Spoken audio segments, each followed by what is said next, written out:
Hello, my name is Valeria. This is my new original story on my channel. Subscribe and enjoy. The Alpha King was alone for 3 minutes.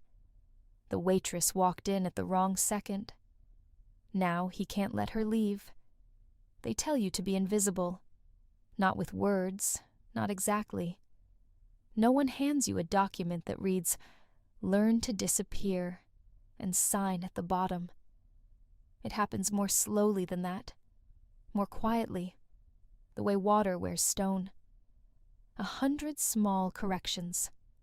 100 glances that slide past you to the person standing behind you, the person who matters, the person whose name someone in this room will remember tomorrow. You learn, eventually, that invisibility is not a failure. It is a skill. It is the armor that keeps you safe in rooms that were never built with you in mind. My name is Nora. I am 23 years old. I have been carrying trays in the service corridors of Veldemore Palace for 2 years, 4 months, and 11 days. And until the night of the autumn convergence, I had been very, very good at being no one. The palace itself was not a place designed for people like me to feel anything as complicated as wonder. But it managed it anyway, the way large and ancient things sometimes do, simply by existing with enough weight and intention. Veldemore had stood for 600 years on the edge of the Ashvale Plateau, its stone walls the color of old bone, its towers catching the cold northern light and throwing it back, changed.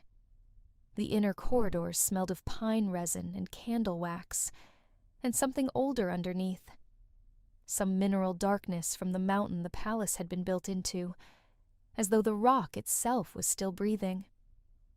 I had arrived 2 years ago from Crestwell, a small border settlement 3 days' ride to the east, carrying a single bag and a letter of introduction from the innkeeper there, a woman named Sable, who had hired me at 16 and released me at 21, with a firm handshake and the honest assessment that I was wasted in a 2-table establishment and should go somewhere worth my steadiness. I had not been sure, arriving at the palace gates with my bag and my letter and my considerable uncertainty, that Veldemore was what she had in mind. But I had been hired. Kitchen auxiliary, 3rd tier, meal service during formal functions, corridor rounds during standing events, the role that meant carrying things from one place to another, without spilling them, without speaking out of turn, without being remembered. I was very good at it. The autumn convergence was the largest formal gathering of the year at Veldemore.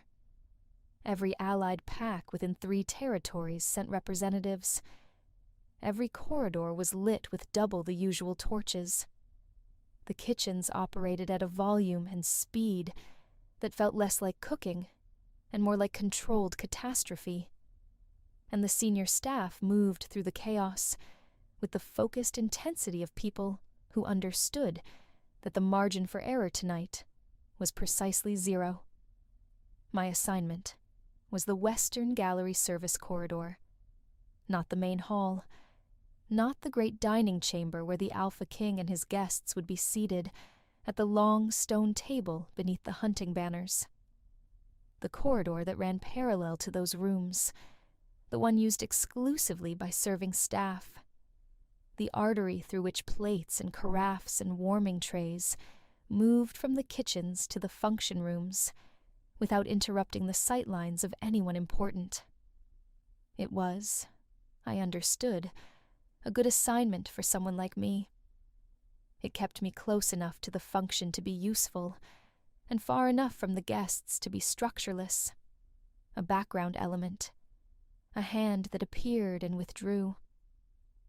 The evening passed in the way those evenings always passed, fast and loud, and slightly too warm from the torch banks, punctuated by the clipped instructions of Matron Ellery, who oversaw palace service with the precision of someone who had long since stopped distinguishing between perfection and survival.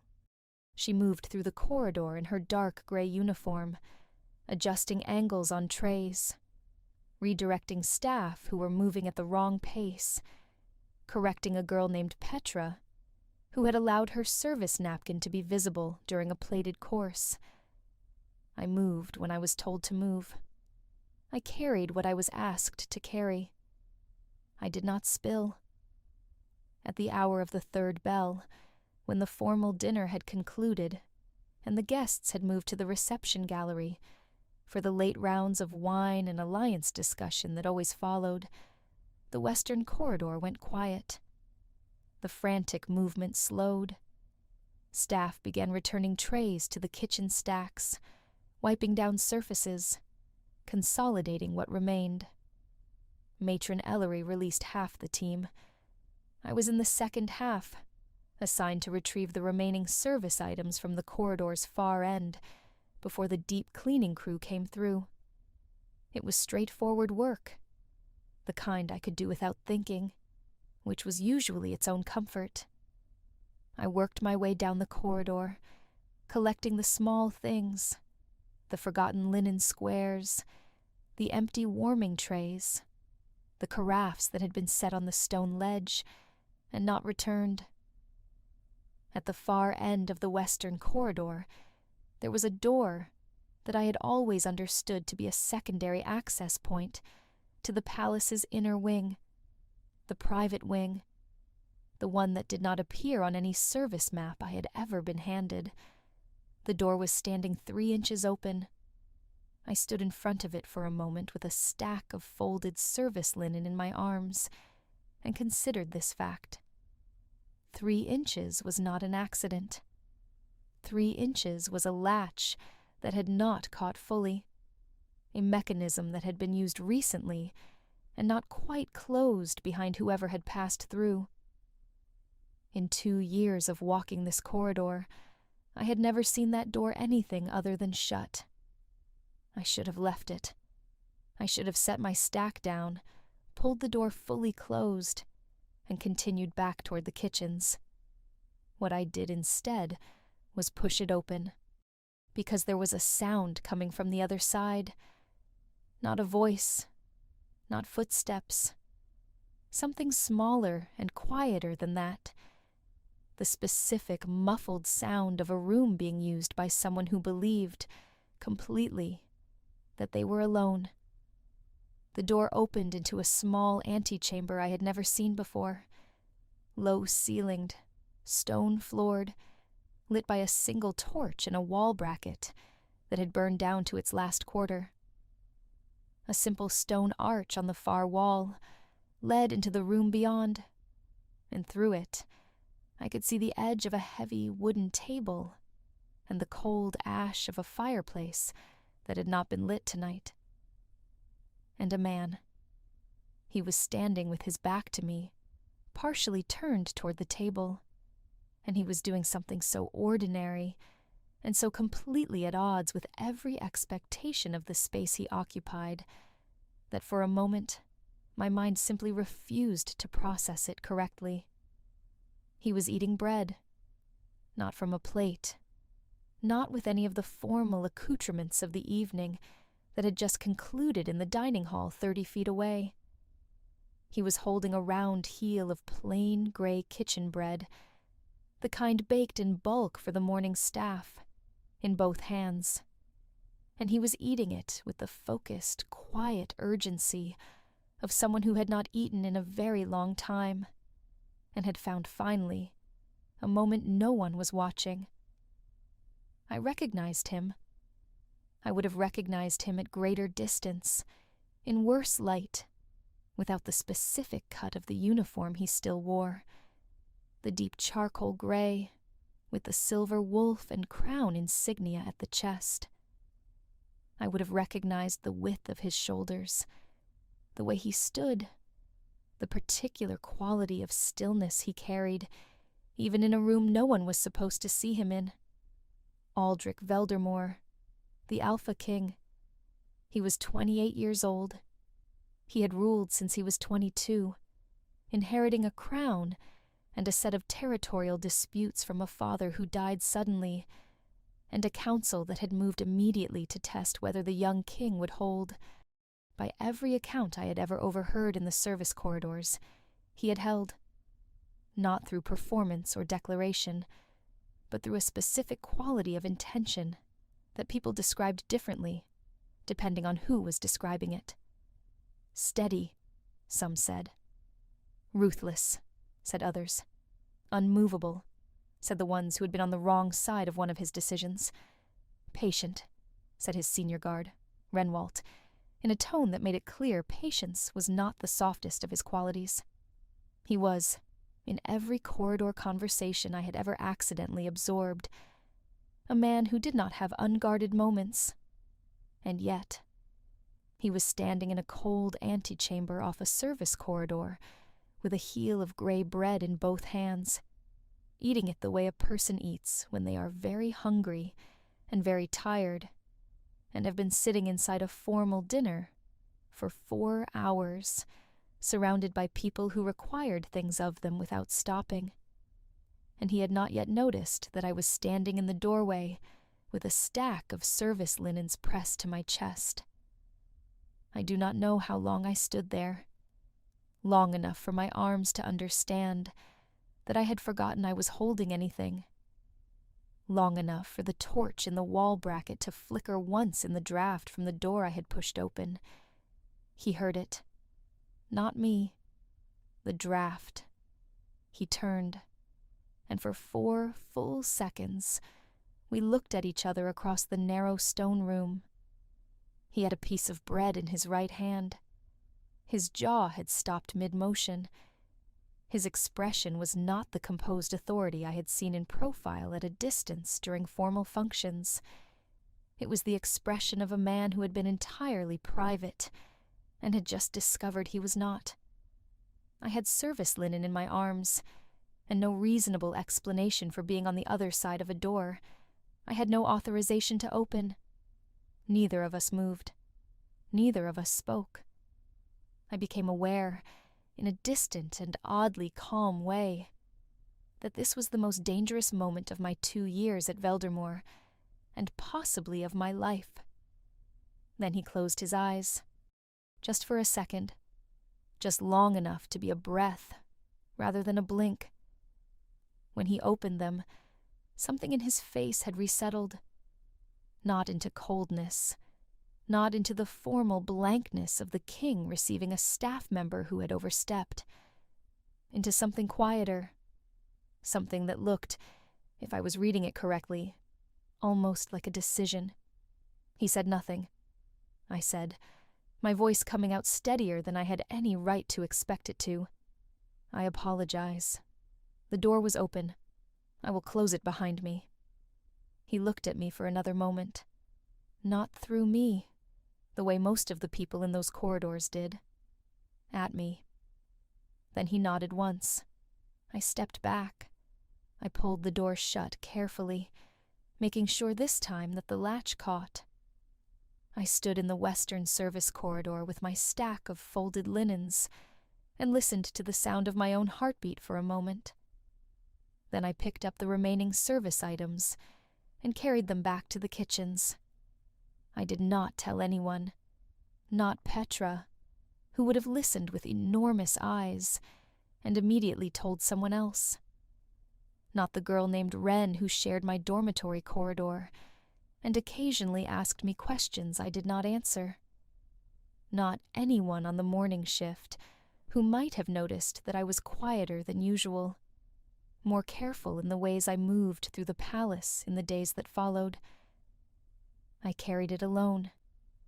And what I carried was not a secret in the way secrets usually feel. Heavy, pressurized, wanting out. It was quieter than that. It was the knowledge that I had seen something real, something true, something that existed in the gap between what the Alpha King was required to be in every room anyone was allowed to see, and what he was in the one room he had believed was his alone. A man who had sat through 4 hours of formal performance without eating. A man who had found, finally, a piece of plain bread in a cold room, and eaten it in the dark, like it was the only honest thing he had done all day. I did not know what to do with that knowledge. So I did the only thing I knew how to do with things. I did not know what to do with. I kept moving. I kept working. I kept being no one. I was very good at it. For approximately 3 weeks. And then everything changed again. But not in the way I was expecting. It was never, in my experience, the dramatic things that changed everything. It was always the small ones. The door standing 3 inches open. The torch flickering at the wrong moment. The 4 seconds of silence in a cold stone room. I should have understood by then that I was living inside the kind of story where that was always how it started. I did not understand it yet, but I was about to. If you have ever wondered what it feels like to carry a truth that does not belong to you, I can tell you that it feels, most days, like absolutely nothing. That was the strange part. I had expected the knowledge to change my days, to make the corridors feel different, to make the formal functions feel charged with something new, to make me hyper-aware every time I moved through a room that might, theoretically, be a room he was also in. Instead, the weeks after the autumn convergence passed in the usual quiet rhythm of palace service. Morning rounds, breakfast preparations, the midday function for a regional delegation that required 12 staff and 3 warming carts, the evening meal, the corridor cleaning, the dormitory by the 9th bell. I saw the Alpha King twice in those 3 weeks, and both times it was the version of him that everyone saw. Distant, formal, moving through the public corridors with Renwalt at his shoulder, and the particular quality of contained authority that made every person in his path unconsciously stand straighter. He did not look at me, or rather, he looked through me, the way people with power look through the people who carry things, the particular form of not seeing that is not cruelty exactly, simply the practiced gaze of someone who has learned to focus only on what requires their attention. I was not something that required his attention. I had told myself I was fine with that. I was, mostly, fine with that. There is a particular kind of discipline that develops in people who have spent years making themselves small, and it is not what most people think it is. It is not passivity. It is not the absence of wanting. It is the very active, very deliberate work of redirecting want before it can take shape, of catching the thing before it becomes a thought that has to be managed rather than a reflex that can be dismissed. I was good at this. In Crestwell, at the inn where Sable had taken me on at 16. I had learned it first. The merchants who came through, some of them generous, some of them not, none of them staying. The local wolves who used the inn as a gathering place on market days, and whose conversations filled the main room, with the specific noise of people who understood their world and their place in it, and had no particular interest in anyone else's. I had learned to want nothing from any room that had not already indicated it was available. It was, as Sable had once said, with the particular dry affection of someone who respects competence, even when it costs something, an excellent skill for a woman in service. It was also, I was beginning to understand in those 3 weeks after the convergence, a skill with very specific limits, because the limits of the discipline were exactly the limits of its object. You could redirect want before it became thought, yes. You could catch it and release it before it turned into anything you had to manage. You could do this with almost anything, with almost anyone.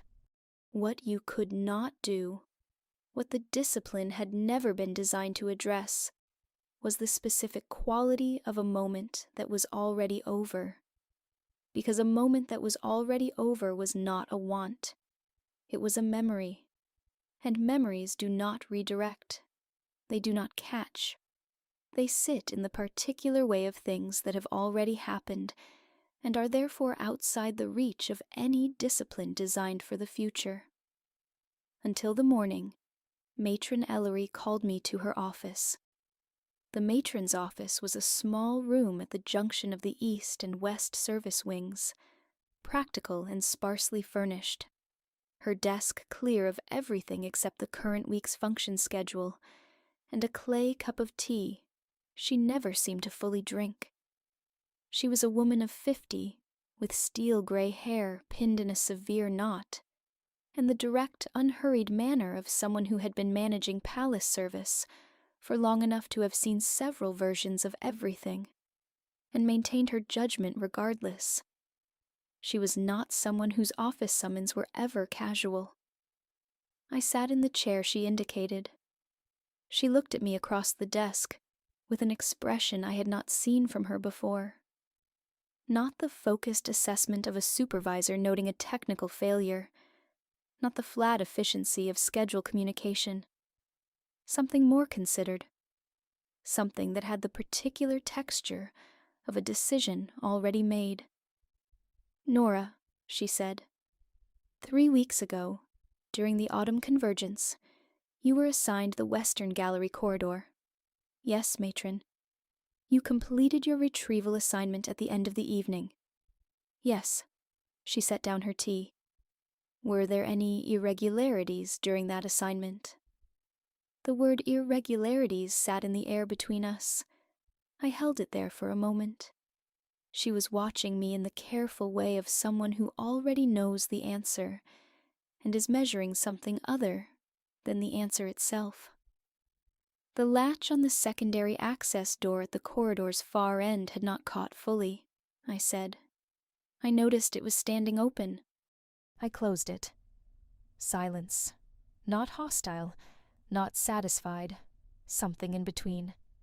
"That is the correct report," Ellery said finally, "and it is exactly the report that was submitted to the palace records." She paused. "By Lord Grevin's office." I kept my face still. Lord Grevin.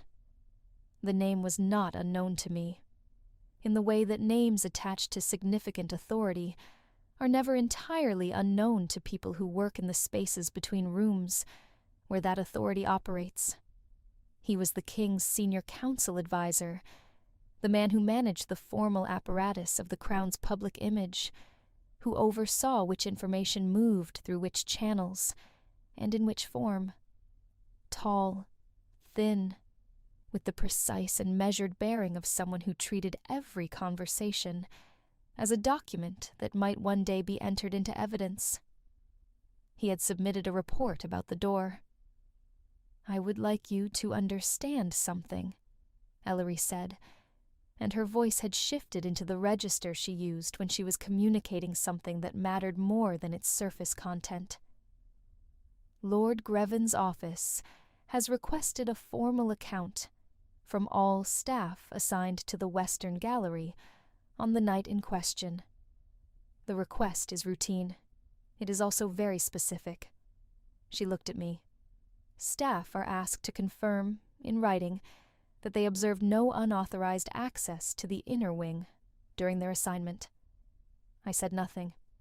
"The form," Ellery said, "is a standard administrative confirmation. It carries no weight beyond its function. Most staff will sign it without reading it." "And if I sign it," I said, "then the matter is administratively closed. A door failed to latch. A member of the service staff noted this and corrected it. No further inquiry." I looked at the desk between us. "And if I do not sign it?" She picked up her tea again, looked at it rather than at me. "Then Lord Greven's office will request a formal interview. Those interviews are conducted in the record hall, with witnesses. And they tend to be," she paused, "thorough." The room was very quiet.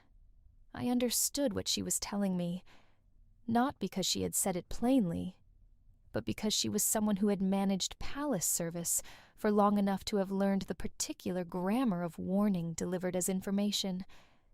Someone knew I had been in that corridor. Someone knew the door had been open. Someone wanted to know what I had seen on the other side of it. And Ellery, who was not unkind, was telling me that the cleaner path was to confirm, formally and in writing, that I had seen nothing. "When does Lord Greven require the forms?" I asked. "The review assembly is in 5 days," she said. "The evening of the 4th bell. Formal dress. All staff assigned to the Western Gallery on the night in question." She looked at me then. "Nora, you are one of my most reliable staff members. I say that without sentiment. I say it as a supervisor communicating an assessment." She set down her tea for the final time. "I hope that you will consider carefully what it means to be reliable, and what it costs when reliable people make choices that cannot be unmade." She dismissed me. I walked back through the East Service Wing, with the morning light coming through the high windows at the wrong angle, too bright for the corridor's narrow proportions, and I thought about the word reliable. I thought about what it meant when a matron who supervised 40 service staff used it as a warning rather than a compliment. I thought about a man in a cold room with a piece of gray bread in his hands, eating in the dark because it was the only moment of the day that was genuinely his own. And I thought about what Lord Greven's thorough interview would look like if I walked into the record hall and told the truth instead of signing a form. I thought about all of this very carefully, and then I stopped thinking about it because the bell rang for the mid-morning round, and I had work to do, and I had always been better at moving than at standing still. If you are new here, and this is the first story of ours, you have found yourself in the middle of... Stay. Subscribe now, and hit the bell. We release new stories every week, and this one is only just beginning. The part that changes everything has not happened yet. The review assembly was held in the reception corridor, adjoining the palace's East Administrative Hall. Not the record hall itself, as I had anticipated. The reception corridor was wider, better lit, the stone walls lined with the formal portrait banners of the Veldermoor line, going back 4 generations. It was the kind of room designed to remind the people standing in it that they were standing in a specific place, in a specific institution, with a specific and well-documented history that predated them entirely and would continue long after they were gone.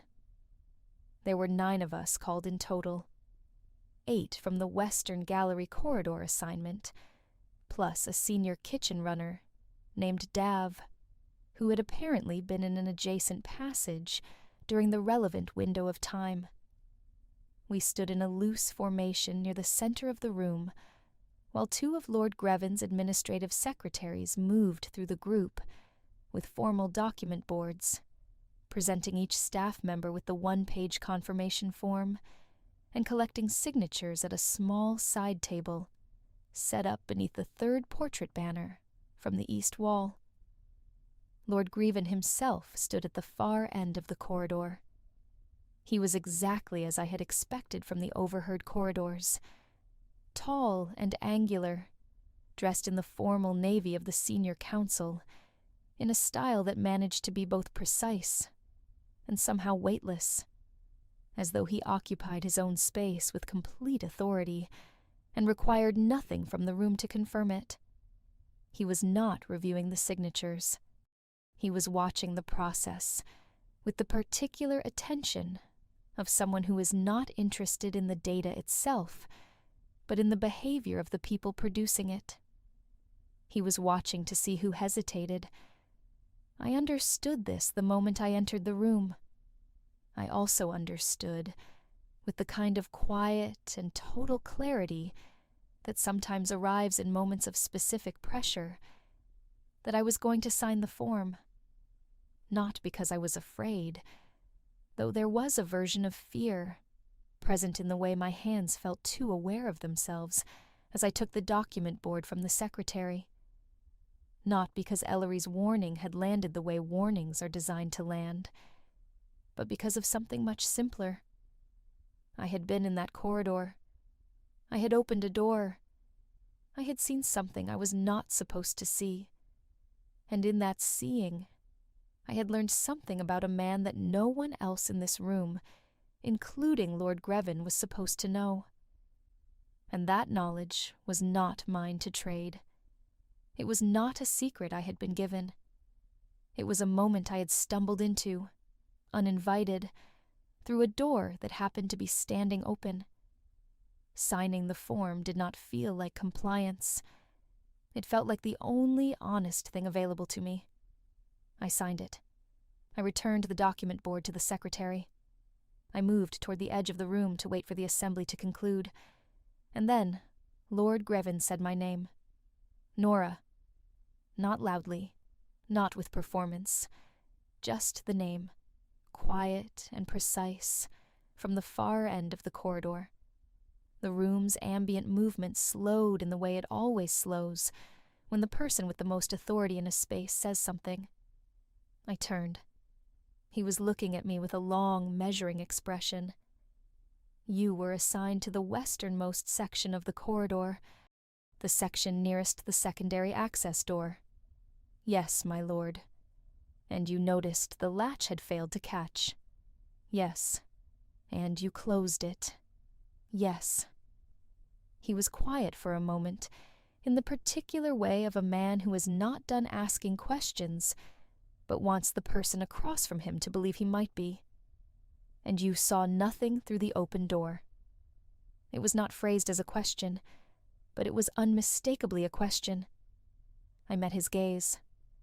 I saw a door that had not latched properly, I said. I closed it. Something moved across his expression. Not quite satisfaction. Not quite its opposite. Something in between, in the narrow territory between a man who wanted a different answer and a man who recognized that the answer he had received was functionally the one he needed.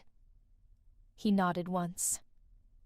Thank you for your service during the convergence. He returned his attention to the remaining forms. I stood at the edge of the room until the assembly concluded. I walked back through the East Service Wing and down the corridor toward the dormitory passage without looking at anything in particular. And I almost made it. Almost.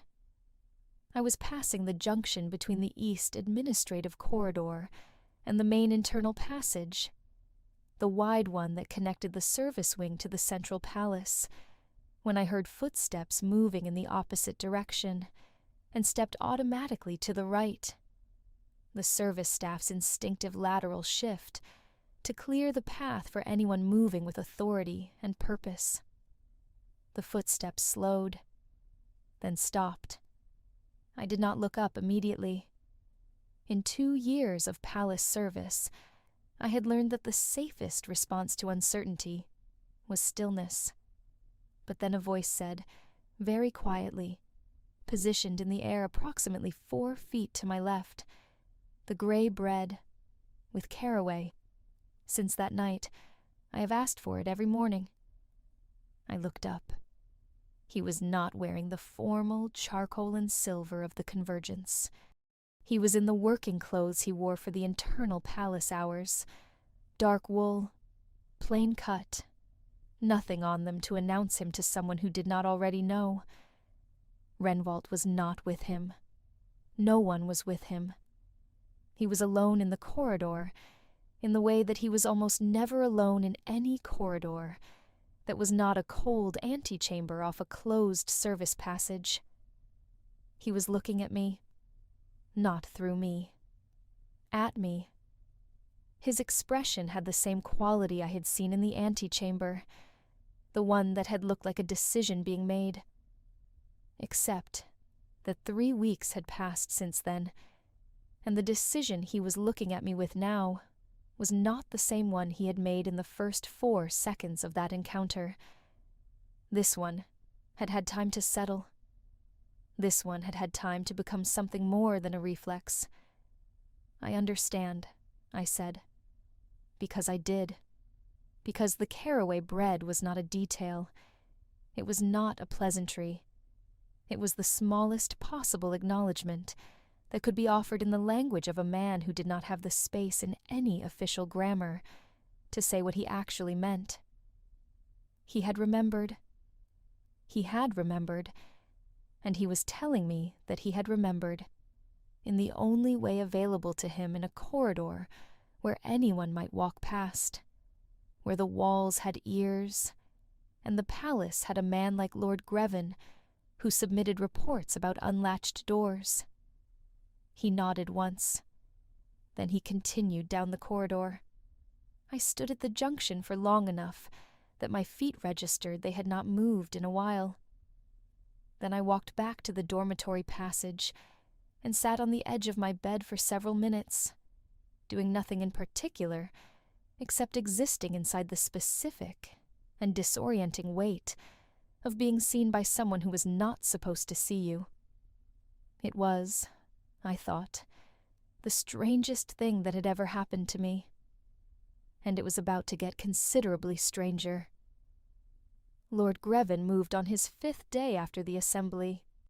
I learned about this the way service staff learn about most things, not through official communication, but through the specific quality of the silence that precedes it, the way the administrative wing generated a different kind of stillness in the morning, the way Matron Ellery's rounds were shorter, and her expression was contained in the manner of someone who was choosing carefully which information they were carrying. The transfer order came to me through official channels, which was itself unusual. Most service reassignments were communicated verbally, a matron calling a name, a schedule posted on the board. A written transfer order with an administrative seal meant something that a verbal reassignment was not meant to convey. The document informed me that, effective in 4 days, I was to be reassigned to service duties at Veldermoor's northern ancillary estate, a property 3 hours' ride from the main palace used primarily for administrative overflow and seasonal guest housing. The transfer was described as routine redistribution of palace service staff in response to seasonal demand shifts. I read it twice. Then I read it a 3rd time, in case I had misunderstood the administrative language. I had not. I folded it and placed it carefully in the inside pocket of my work jacket and finished my morning round. I told no one. That evening, I began packing what I owned into the single bag I had arrived with. It did not take long. I had not acquired much. The uniform pieces provided by the palace were not mine to take. The small items that were mine, a worn journal, a length of ribbon from my mother's house in Crestwell, the carved wooden letter opener I had bought from a market stall on my first free afternoon in Veldermoor City, took up less than 1/3 of the bag. I sat on the edge of the packed bag and thought about the caraway bread, about the 4 seconds of silence in a cold stone room, about a man who had not had the grammar to say what he meant, and had used the smallest possible word in the smallest possible syntax to say it anyway. I thought about Lord Greven's expression in the reception corridor, the particular quality of not quite satisfaction that lives in the face of a man who has not gotten exactly what he wanted, but has gotten something he can functionally work with. I had given him the answer he needed, and it had not been enough, because the answer a man like Grevin needed was not really about what I had seen. It was about what I represented, a variable he had not controlled, a staff member who had been in the wrong place at the wrong moment, and whose continued proximity to the main palace represented a gap in his management of information. The transfer was not punishment. It was erasure, quiet, administrative, completely deniable. And on the morning of the 4th day, I carried my bag to the service entrance at the east wing, where a covered cart was scheduled to depart for the northern estate at the 2nd bell, and I stood in the pale early light with my bag at my feet, and thought with great precision about whether I was going to get into that cart. I thought about it for a very long time. And then I heard footsteps, not Renwald's. I had learned his cadence well enough by proximity. Not Ellery's, which was brisk and contained. These were different, slower, more deliberate, carrying the specific weight of someone who had made a decision and was walking toward the conclusion of it, rather than away. A young man I did not recognize appeared at the corner of the East Wing corridor. He was perhaps 19, in the plain, dark uniform of a palace administrative runner, and he was holding a document board with the focused, slightly anxious expression of someone who has been given a task he understands to be more significant than its surface components, and wants very much to execute it correctly. He looked at me, then at his document board, then back at me. Nora of the Western Service Corridor? Yes. He held out the board. The document on it was a single page, not the administrative format of the transfer order. A different format entirely, cream-colored stock, the kind used for internal appointments rather than departmental reassignments. The seal at the top was not Lord Grevin's office seal. I had seen that seal enough times in the past 2 weeks to recognize its absence immediately. This seal was the king's personal administrative mark. The document informed me, in the spare and formal language of official palace appointment, that I was to be assigned to the position of personal service assistant in the king's private kitchen corridor, effective immediately, pending my acknowledgement and signature. The role was described in 2 lines: morning preparation, private service rounds, no further detail. I looked at the document for a long moment. In the lower right corner of the page, in the area where the drafting clerk typically made a small notation of the file reference number, there was something that had no administrative function whatsoever. A smudge, small, irregular, the shape and density of something soft pressed lightly against paper. Bread. I looked at it for longer than necessary. Then I picked up the pen the runner was holding out and signed the acknowledgement line at the bottom of the page. "Thank you," I said.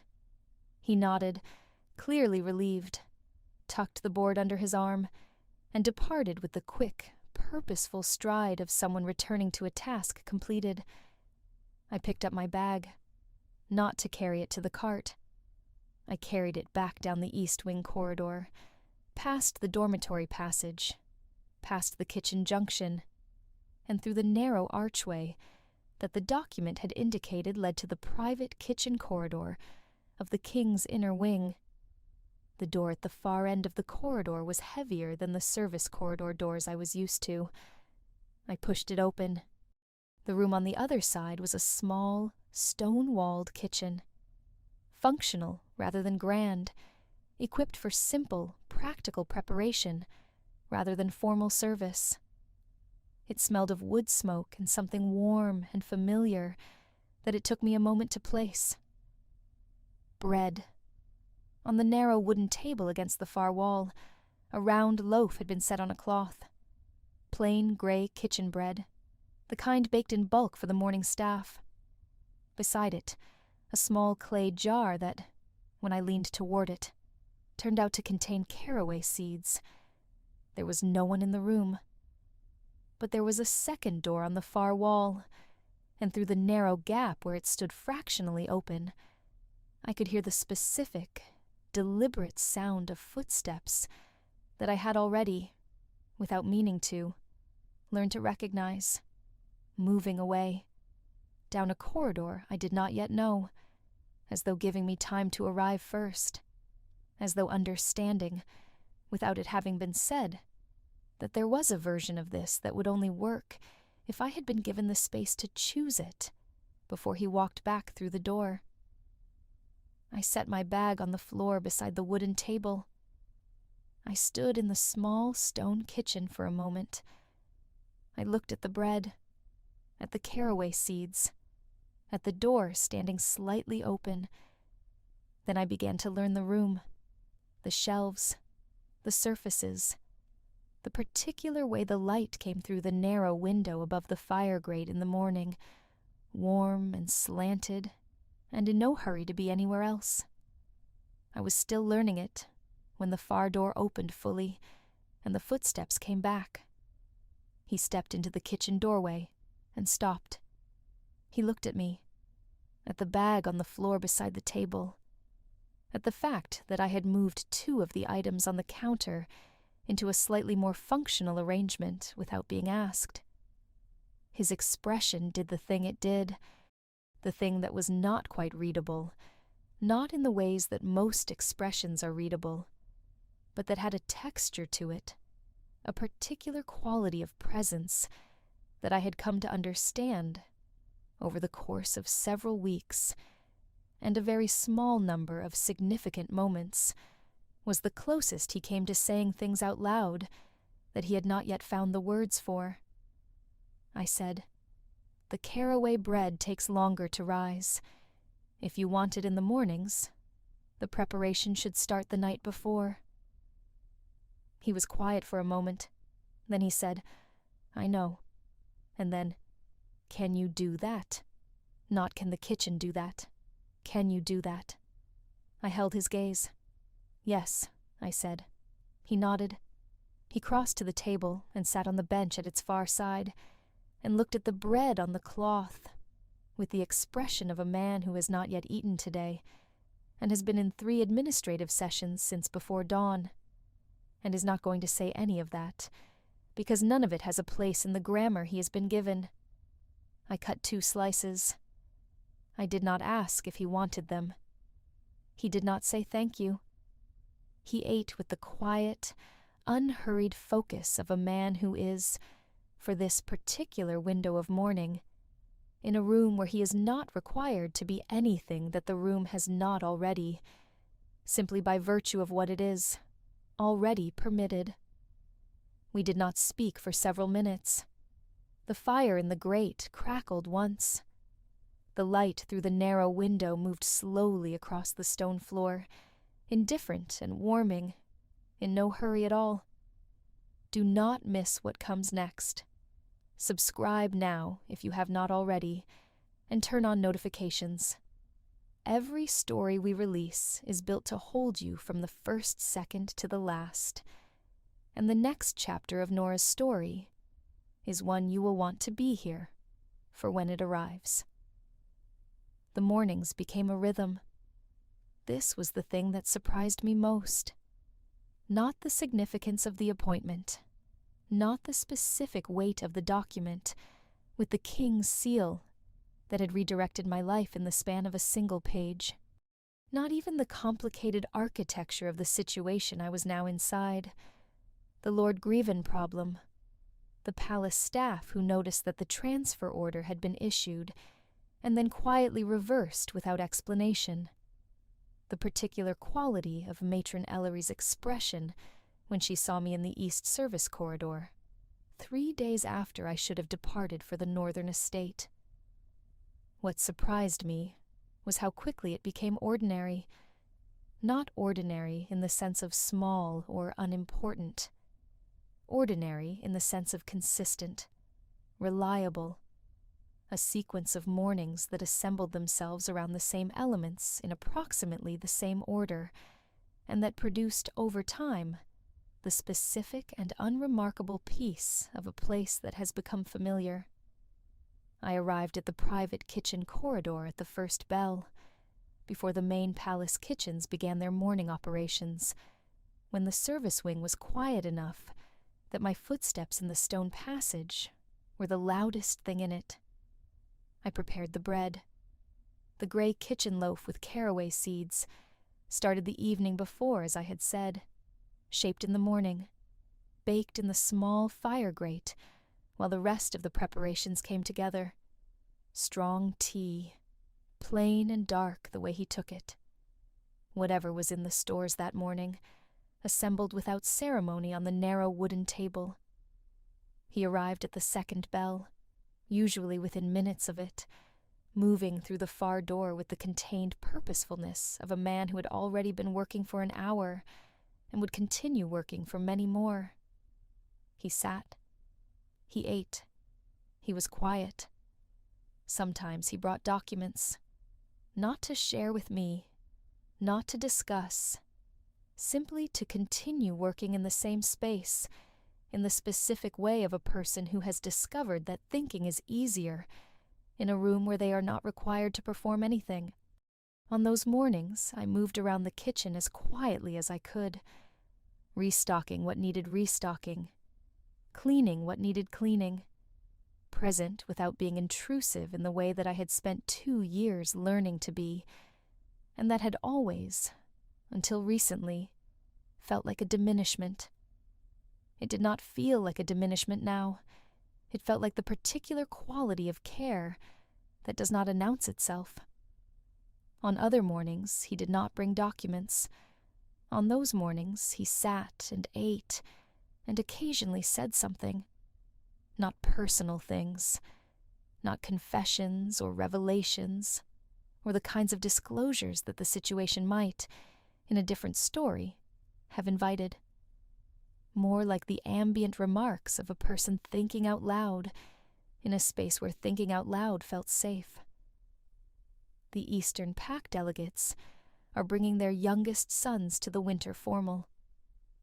The records clerk has been at Veldemore for 41 years and has requested retirement 3 times. I have approved it twice. Renwald believes I sleep 4 hours a night. He is correct in believing this, and wrong in believing I cannot function on it.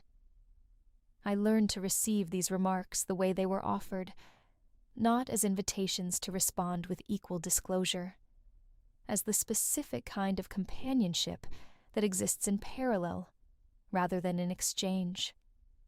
2 people in a room, both working, both present, both aware of the other's presence, without requiring it to be more than it was. On the morning of the 6th week, Lord Grevin came to the private kitchen corridor. Not physically.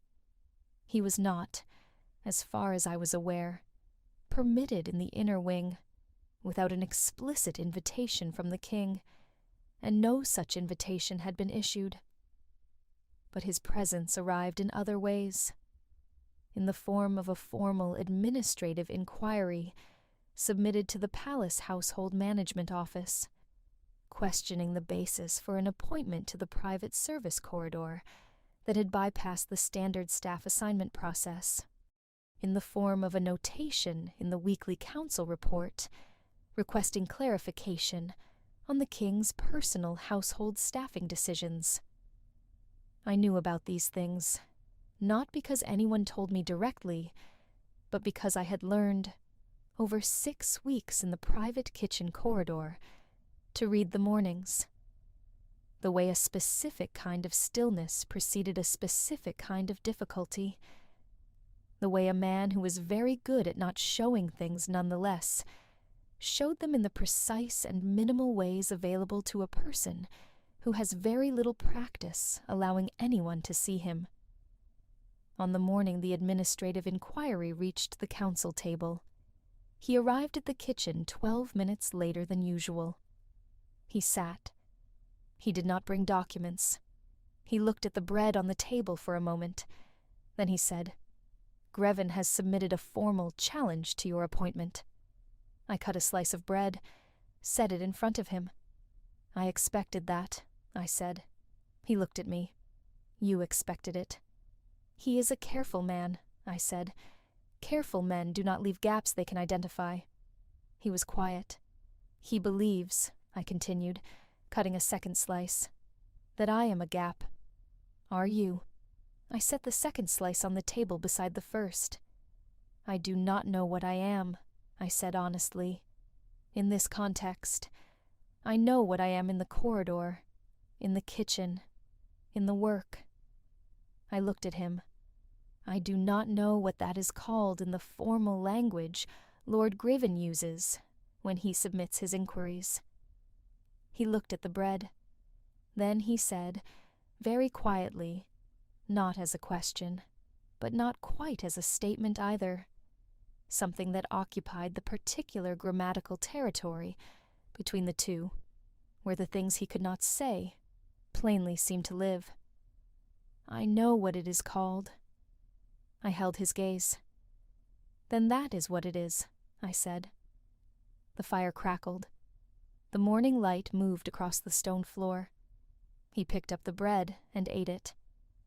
Lord Grevin's administrative challenge was addressed in council session 2 days later. I was not present for this, not having any standing that would place me in a council session. But the outcome arrived in the specific and clear-cut form of a new formal document, this one bearing both the King's administrative seal and the Council's secondary endorsement, confirming my appointment to the private service corridor as a permanent household position. Ellery told me about it. Directly, in her office, with a cup of tea. She actually drank half of this time. "The appointment has been confirmed," she said. "Formally, with the Council's acknowledgement." She looked at me over the rim of her cup. "Grevin opposed it," she said. "Yes." "He was overruled." "Yes." She set down the cup. "Nora, I would like to say something to you that is not within my usual remit as your supervising matron." I waited. "In 30 years of palace service," she said, "I have seen 3 people manage to be something real in a place that requires almost everyone to be functional. Not because they were exceptional in the ways that are usually counted, but because they understood the difference between being invisible and being unseen." She looked at me steadily. "Being invisible is a choice. Being unseen is something that is done to you." She picked up her tea. "You were invisible for 2 years," she said. "I do not think you will be again." I walked back through the East Service Wing and thought about the difference between those 2 words for a long time. In the weeks that followed, the private kitchen corridor continued to be what it had become. There were days that were harder than others, days when the council sessions ran long and difficult, and he arrived at the kitchen later than usual, and ate without speaking, and I moved around the edges of the room, and did not try to fill the silence with anything it did not need. Days when the administrative pressures of the crown collected in the particular way they did for a man who had been running a territory alone since he was 22, and the quality of his stillness was not restful, but taut, stretched thin over something it was working hard to contain. On those days, I put the tea closer to his hand than I usually did, and kept the bread warm longer, and did not look at him directly, unless he looked at me first. There is a specific skill in knowing how to be present without pressing. It is different from the skill of invisibility, which I had once thought was the same thing. Invisibility is the work of not being noticed. Presence without pressing is the work of being available without making the availability into a demand. The first requires the person practicing it to disappear. The second requires them to be very clearly and very steadily there. I had spent 2 years learning the first. The private kitchen corridor was teaching me the second. I was not sure I had expected to be learning anything. I was not sure I had framed it as learning at all in the beginning. It had felt, those first weeks, more like survival, more like the very careful navigation of a situation whose parameters I did not fully understand, and whose consequences for getting it wrong I could see clearly enough to be cautious. But at some point in the 5th week, without a clear moment I could have pointed to, it had shifted from caution into something else, into the particular quality of being in a place that had, incrementally and without announcement, become a place I was in, rather than a place I was managing. On other days, there was something lighter in the room. Not levity, not exactly. He was not a man who moved easily into lightness, but there was a quality on those mornings that I had not encountered before, in the way rooms contain the people inside them. Something that had to do with the particular configuration of being 2 people in a space that was not designed for performance or observation, where the ordinary things, bread, tea, fire, light through a narrow window, were permitted to be exactly what they were, without being required to mean something else on top of it. I had spent a considerable portion of my adult life in rooms where everything meant something else, on top of what it was, where a tray, carried at the wrong angle, was a comment on attentiveness, where a question asked in the wrong register was a comment on ambition, where the gap between what you were and what you were permitted to be in any given context was so constant and so thoroughly integrated into the fabric of daily life that most people stopped noticing it, the way you stop noticing the sound of water when you have lived near a river long enough. The private kitchen corridor was the first room, in a very long time, where a tray was simply a tray. I did not have words for what that was worth. I was not sure words were the right instrument for it. But there were mornings when the window's early light came through at the particular angle that made the old stone walls look less like fortification and more like shelter, and he would say something that was not quite an observation, and not quite a question, and not quite anything else either, something that lived in the small space between thinking and speaking, and I would answer from the same register, and the kitchen would hold that exchange between us, like something that knew it was being trusted. On one of those mornings, 6 weeks into the private kitchen corridor, he asked me something he had not asked before. "The night of the convergence," he said, not looking up from the document he had brought that morning. "The door." I did not pretend I did not know which door. "Yes. Why did you open it?" I thought about this honestly. "There was a sound," I said, "from the other side. I wanted to know what it was." He was quiet for a moment. "And when you saw—" "When I saw," I said, "I understood something." "What?" I looked at him. "That you had been in a room full of people for 4 hours," I said, "and none of them had left you any room to be a person inside it." Silence. Not taut, not stretched. Something else. Something that held the way rooms hold a warmth long after the fire has been banked for the night. He did not respond immediately. He looked at his document for a moment, in the way of a man whose attention is not on the document.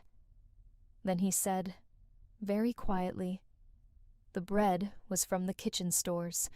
The morning staff keeps a supply. I know, I said. I use the same stores. Something in his expression shifted. I had not eaten since the midday preparation, he said. Before the formal session. They do not leave space in the formal schedule for eating. No, I said. They do not. He looked at me across the table. You did not tell Grevan, he said. Not an accusation, not a question. Something that had been sitting in the room between us for weeks, and had only now found the moment to be said. No, I said. Why? I cut another slice of bread, set it on the board. Because it was yours, I said, not mine. He watched me do this. Then he said, stay.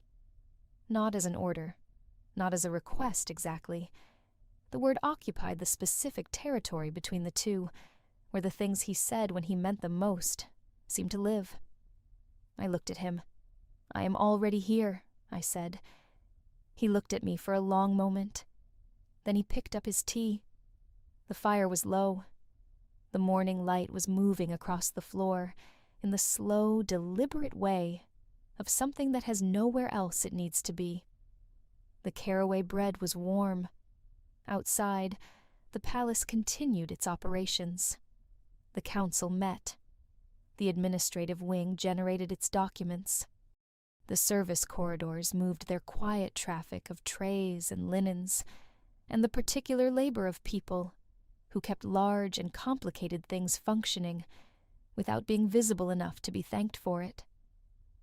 In the small stone kitchen, off the private corridor, 2 people sat at a narrow wooden table and shared a meal in the particular silence of those who have reached, without quite planning it, the end of all the things they could not say.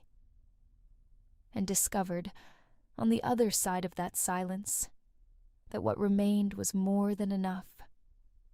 The last morning of the autumn, the light came through the window at a lower angle than it had the morning before, the season tipping finally into its darker half. And I stood at the fire grate, turning the bread out of its form, and thought about the woman I had been on the night of the convergence, pressing herself flat against walls, carrying linen through corridors, pulling a door shut behind her and believing, completely, that was where the story ended. She had not been wrong to move the way she moved. I wanted to be clear about that, even just to myself. The invisibility had been a tool. The silence had been a strategy. They had kept her safe in rooms that were not built for her. But tools are for the conditions that require them, and the conditions had changed. Not in any single dramatic moment, not in a declaration, or a grand gesture, or a scene that anyone else in the palace would have been able to recognize as the one that mattered. In a door standing 3 inches open, in 4 seconds of silence, in a piece of plain gray bread, and the smallest possible word, in the smallest possible syntax. In a man who had not had the grammar to say what he meant, and had, morning by morning, and in whatever language he had available, said it anyway. I turned the bread out onto the cloth. The far door opened. He came in from the corridor at the second bell, as he always did, and sat at the bench at the table's far side, and looked at the bread on the cloth with the particular expression that I had long since stopped trying to translate into any language other than the one it actually belonged to. I cut 2 slices. I did not ask. He did not say, "Thank you." Outside, the first snow of the season was beginning. I could see it through the narrow window, small and unhurried, the kind that was not yet committed to accumulation, but was beginning to consider it. "The northern delegates arrive tomorrow," he said. "I know," I said. Ellery mentioned the function schedule. He looked at the window. "It will be a long day," he said. "Yes." He was quiet for a moment. Then, Not quite at the bread, and not quite at the window, and not quite at me, but somewhere in the space between all three. It is easier now to get through the long days. I held very still. Then I said, I am glad. He picked up his bread. The snow continued outside the window, small and patient. The fire held, and the morning was ours. That is where Nora's story settles. Not with a proclamation, not with a gesture anyone else was present to witness. With a morning that had become reliable, and a room that had become real, and two people who had found each other across the specific grammar of what could not be said, and built something honest on the other side of it. If this story found you somewhere you needed it to land, subscribe now and turn on the bell. Every week, there is a new story here, built from the first word to the last, to hold you the whole way through. We will see you in the next one.